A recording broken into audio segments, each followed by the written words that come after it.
How many of you have been to Oklahoma City? Raise your hand. Yeah? How many of you have not been to Oklahoma City and have no idea who I am? Most of you. Let me give you a little bit of background. Oklahoma City started in the most unique way imaginable. Back on a spring day in 1889, the federal government held what they called a land run.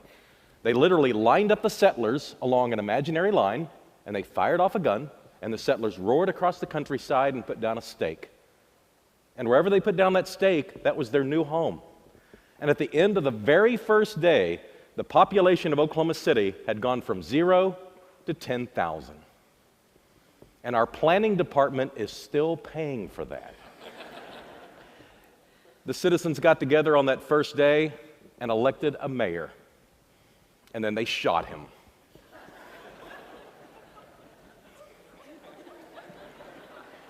That's not really all that funny,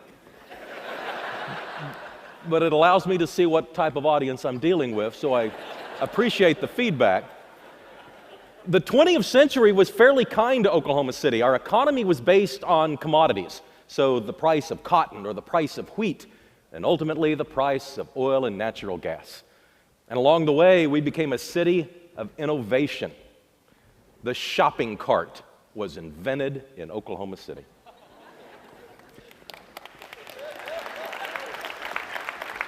The parking meter invented in Oklahoma City. You're welcome. Having an economy, though, that relates to commodities can give you some ups and some downs, and that was certainly the case in Oklahoma City's history. In the 1970s, when it appeared that the price of energy would never retreat, our economy was soaring. And then in the early 1980s, it cratered quickly. The price of energy dropped. Our banks began to fail. Before the end of the decade, 100 banks had failed in the state of Oklahoma. There was no bailout on the horizon. Our banking industry, our oil and gas industry, our commercial real estate industry were all at the bottom of the economic scale. Young people were leaving Oklahoma City in droves for Washington and Dallas and Houston and New York and Tokyo, anywhere where they could find a job that measured up to their educational attainment. Because in Oklahoma City, the good jobs just weren't there. But along at the end of the 80s came an enterprising businessman who became mayor named Ron Norick. Ron Norick eventually figured out that the secret to economic development wasn't incentivizing companies up front, it was about creating a place where businesses wanted to locate. And so he pushed an initiative called MAPS that basically was a penny on the dollar sales tax to build a bunch of stuff.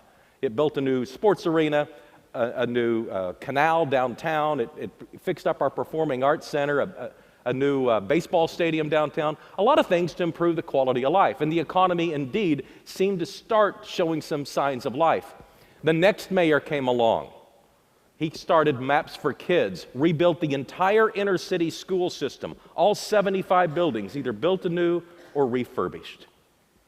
And then, in 2004, in this rare collective lack of judgment, bordering on civil disobedience, the citizens elected me mayor.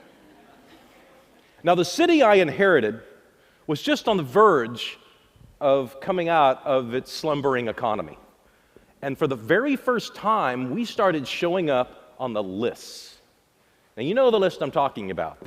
The media and the internet love to rank cities. And in Oklahoma City, we'd never really been on lists before. So I thought it was kind of cool when they came out with these positive lists, and we were on there. We weren't anywhere close to the top, but we were on the list. We were somebody. Best city to get a job. Best city to start a business. Best downtown. Oklahoma City. And then came the list of the most obese cities in the country. And there we were. Now, I like to point out that we were on that list with a lot of really cool places. Dallas and Houston and New Orleans and Atlanta and Miami. You know, these are cities that typically you're not embarrassed to be associated with. But nonetheless, I didn't like being on the list. And about that time, I got on the scales. And I weighed 220 pounds. And then I went to this website sponsored by the federal government. and I typed in my height, I typed in my weight, and I pushed enter, and it came back and said, obese. What a stupid website. I'm not obese. I would know if I was obese. And then I started getting honest with myself about what had become my lifelong struggle with obesity. And I noticed this pattern, that I was gaining about 2 or 3 pounds a year, and then about every 10 years, I'd drop 20 or 30 pounds. And then I'd do it again. And I had this huge closet full of clothes, and I could only wear a third of it at any one time, and only I knew which part of the closet I could wear. But it all seemed fairly normal going through it.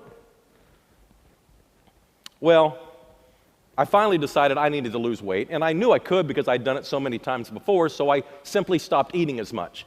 I'd always exercised. That really wasn't the part of the equation that I needed to work on. But I had been eating 3,000 calories a day, and I cut it to 2,000 calories a day, and the weight came off. I lost about 1 pound a week for about 40 weeks. Along the way, though, I started examining my city, its culture, its infrastructure, trying to figure out why our specific city seemed to have a problem with obesity. And I came to the conclusion that we had built an incredible quality of life if you happened to be a car. But if you happen to be a person, you are combating the car seemingly at every turn. Our city is very spread out. We have a great intersection of highways. I mean, literally no traffic congestion in Oklahoma City to speak of. And so people live far, far away. Our city limits are enormous, 620 square miles. But 15 miles is less than 15 minutes. You literally can get a speeding ticket during rush hour in Oklahoma City. And as a result, people tend to spread out. Land's cheap. We had also not required developers to build sidewalks in new developments for a long, long time. We had fixed that, but it had been relatively recently, and there were literally 100,000 or more homes into our inventory in neighborhoods that had virtually no level of walkability. And I tried to examine how we might deal with obesity and was taking all of these elements into my mind. I decided that the first thing we needed to do was have a conversation. You see, in Oklahoma City, we weren't talking about obesity. And so, on New Year's Eve of 2007, I went to the zoo, and I stood in front of the elephants, and I said, this city is going on a diet, and we're going to lose 1 million pounds. Well, that's when all hell broke loose.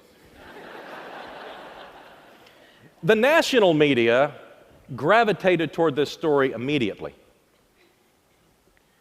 And they really could have gone with it one of two ways. They could have said, this city is so fat that the mayor had to put them on a diet.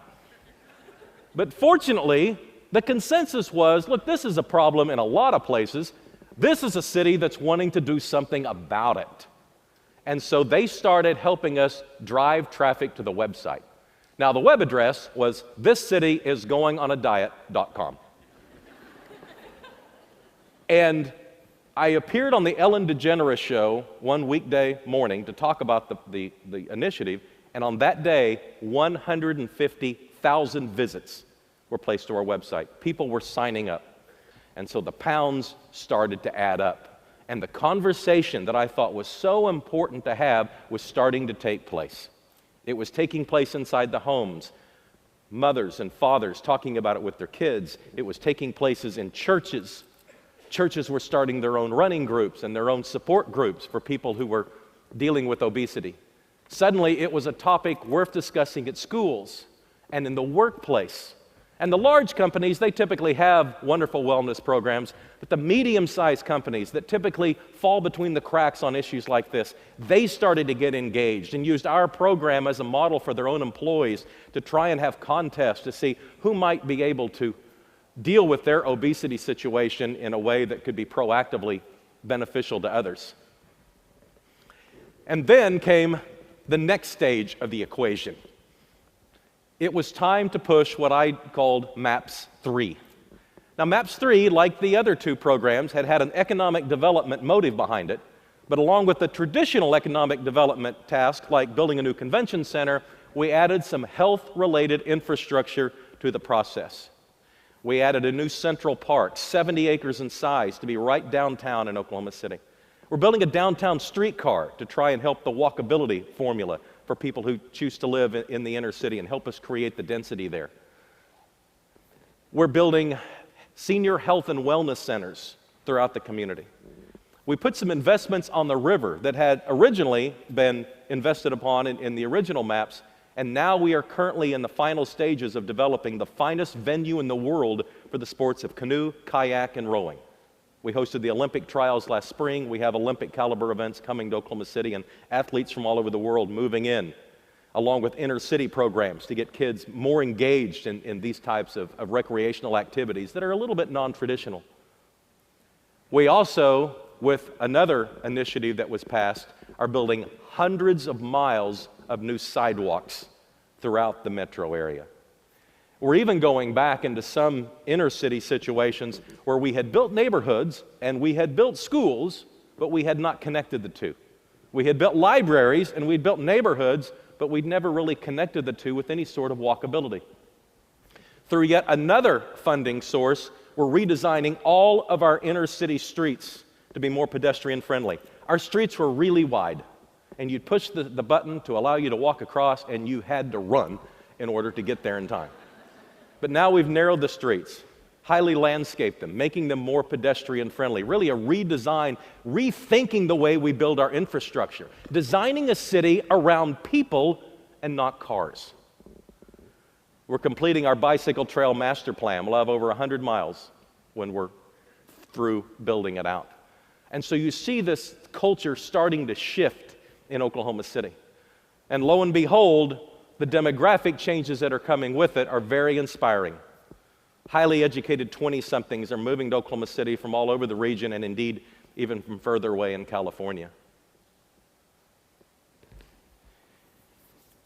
When we reached 1 million pounds in January of 2012, I flew to New York with some of our participants who had lost over 100 pounds, whose lives had been changed. And we appeared on the Rachel Ray Show. And then that afternoon, I did a round of media in New York pushing the same messages that you're accustomed to hearing about obesity and the dangers of it. And I went into the lobby of Men's Fitness magazine, the same magazine that had put us on that list 5 years before. And as I'm sitting in the lobby waiting to talk to the reporter, I noticed there's a magazine copy of the current issue right there on the table. And I pick it up and I look at the headline across the top and it says, "America's Fattest Cities. Do you live in one?" Well, I knew I did. So I picked up the magazine and I began to look, and we weren't on it.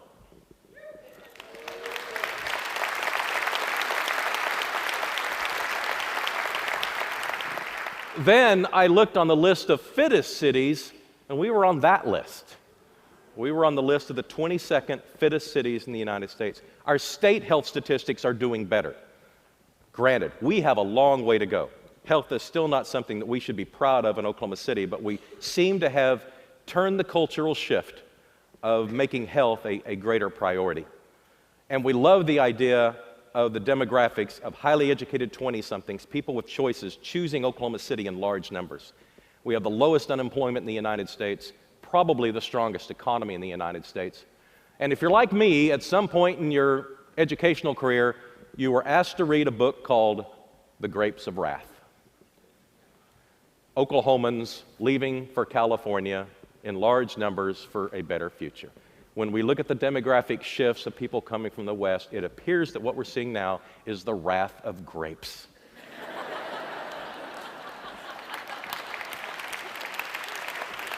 The grandchildren are coming home.